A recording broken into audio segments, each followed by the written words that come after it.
Good morning मित्रांनो. या आपला तुषार दसरे आणि आजची आपली थर्ड लॉंग राईड आहे. फर्स्ट टाईम मी गेलो होतो आई तुळजाभवानीला, सेकंड टाईम पुणे माया कुर्डवाडी राशन नगर आणि हा थर्ड टाईम आहे. गावाकडनं पुण्याला चाललो आहे. सकाळ सकाळ खूप थंडी वाजते. हा आता आपला रूट आहे जामखेडवरनं श्रीगोंद्यावर शिक्रापूर आणि नंतर पुणे. तर मित्रांनो, असं सकाळच्या गुलाबी थंडीमध्ये चाललो आहे. काल रात्री दादाकडे आलो होतो मुक्कामी. आजचा रस्ता हा खूप चांगला आहे सध्याला, हा हायवे, आणि याने आपण आज आता राईड करणार आहोत. सकाळ आता टाईम झालेला आहे बघा, पाहायला गेलं तर 6 वाजलेले सकाळचे. मी 5:40 निघलो होतो, पण तरी दादा असल्यामुळे मला काही व्हिडिओ बनवता आला नाही आहे घरून निघताना. तर मी बाहेर आल्यानंतर आता स्टार्ट केलेला आहे राईडचा. जेव्हापासून स्टार्ट केलं हायवे लागतो तेव्हापासून पण काढला. थोडा वेळ आपण तसं डिस्कस करायचं काय होतं. आजची मॉर्निंग राईड खरंच मजा येणार आहे, कारण थंडी खूप होईल गावाकडनं जाताना. लास्ट टाईम मी पुणे टू कानडे आलो होतो. तो माझी फर्स्ट राईड होती, बट ती होती माझी स्प्लेंडरवरची, आणि बुलेटवरची माझी थर्ड राईड आहे. तर स्प्लेंडरवरची फर्स्ट राईड होती तेव्हा मी पुण्यावरूनच गावाकडे आलो होतो दिवाळीसाठी. बट त्यावेळेस असं होतं की पुण्यातनं निघलं त्यावेळेस थोडीशी गरमी होती पुण्यामध्ये दिवाळीच्या टायमिंगला, कारण सिटीमध्ये तिथं ती थंडी वाजत नाही आहे. आणि बाहेर आल्यानंतर गार लागणार त्या टायमिंगला मी म्हणजे गार लागायच्या ज्या ठिकाणी पाणी वगैरे देत असतं, मोकळी शेतं असतात, आजूबाजूला पूर्ण पटांगण असतं, हवा फ्रेश असते, त्यामुळे हवेमध्ये गारवा जास्त असतो. त्या ठिकाणी आल्यानंतर ऊन पडलं होतं, त्यामुळे मला मागच्या वेळेस काही थंडी जाणवली नव्हती. सकाळी 6 वाजता निघलं होतं तेव्हाही. बट आज मला थंडी जाणवते. पूर्ण आपल्याकडे किट पण नाही, हातामध्ये हँडग्लोव्ज नाही येतं, बट आपली राईड तशीच चालू आहे. तर पाहू, हा एक चांगला अनुभव असणार आहे माझ्यासाठी. आपण खूप काही डिस्कस करू या राईडमध्ये. धन्यवाद.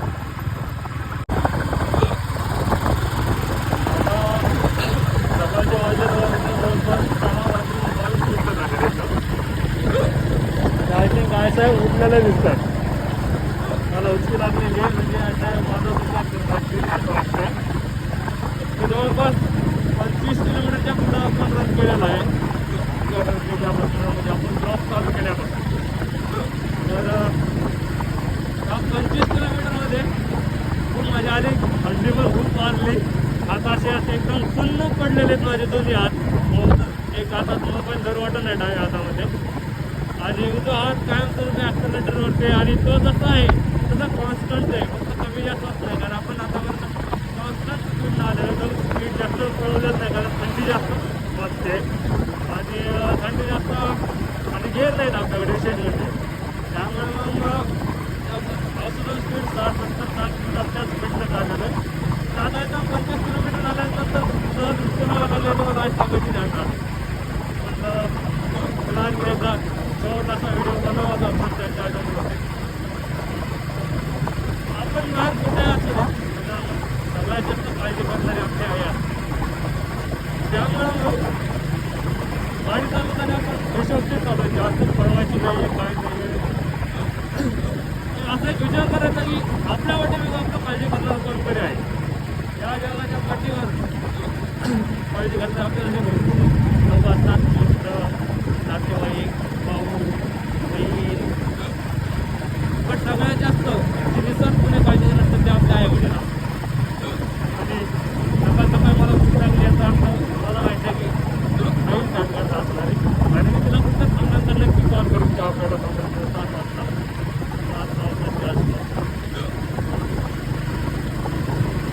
तर असा आपला प्रवास चालू आहे. आतापर्यंत मी माझा डाव हात खिशामध्येच ठेवला होता, आणि तुझा हात दाखवण्याला चालू होता. मी लोक असे तापत नसतं नाही देतं. मलाही वाटतं कधी कधी असं थोडं तापत नसावं थांबव सकाळ. बट रस्ता घाटाचा आपल्याला पुण्याला जायचं आहे. सकाळी जाऊन पुन्हा वर्किंग करायचं आहे. आज दिवसभर वर्किंग असणार आहे. आज काय सुट्टी घेतलेली नाही आहे. त्यामुळे जाऊन वर्किंग करण्याचं आपल्याला 8 तास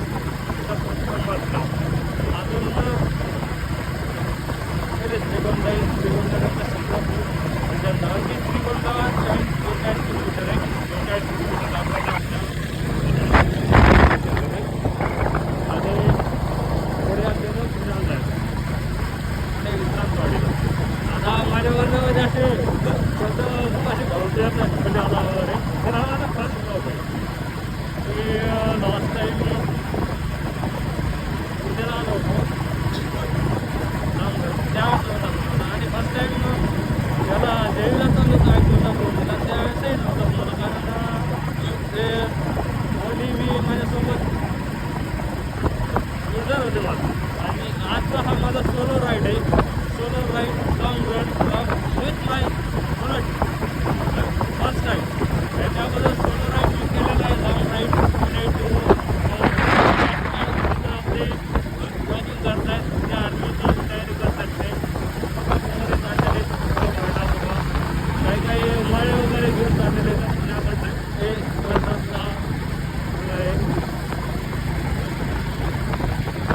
नदीच्या पुलावरनं आलेलो जातो आता. आणि नदीच्या भागात आल्यानंतर खूप जास्त थंडी वाटते. आता माझी हाताशी सुन्न पडलेलं आहे. तसं मी मोबाईल कसा पकडलाय हे माझी मलाच माहिती आहे. तर मोबाईल हातातून पडायच्या अगोदर मी व्हिडिओ बंद करतो असेल एकदा. आणि पुन्हा सकाळ सकाळ आपण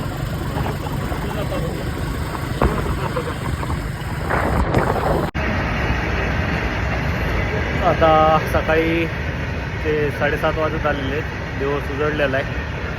हे आपली चंद्र गडी आणि आम्ही समोर रेल्वे फाटकला क्रॉसिंग होती म्हणून थांबलो होतो. आता बसतोय गाडीवर तिथं पण आणि पुढला प्रवास करत होतो.